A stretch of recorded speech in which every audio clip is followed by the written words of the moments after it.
అయిలారా, మన శక్తి మీద ఆధారపడి వెళ్తే మాత్రం మనం గెలవలేం. కానీ దేవుడు అద్భుతాలు చేస్తేనే మనం గెలుస్తాం. దేవుడు అద్భుతాలు చేయాలంటే మనం పరిశుద్ధంగా జీవించాలి.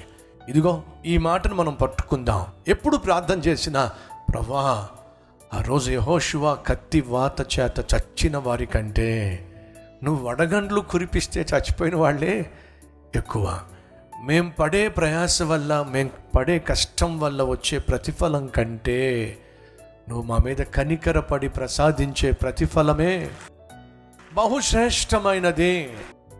మనం ఒక 25%, ఒక 25% మనం మన కష్టం వల్ల మనం సమాధానం ఫలితం పొందుకుంటే 75% దేవుని కనికరం వల్లే మన ప్రతిఫలం పొందుకుంటాం.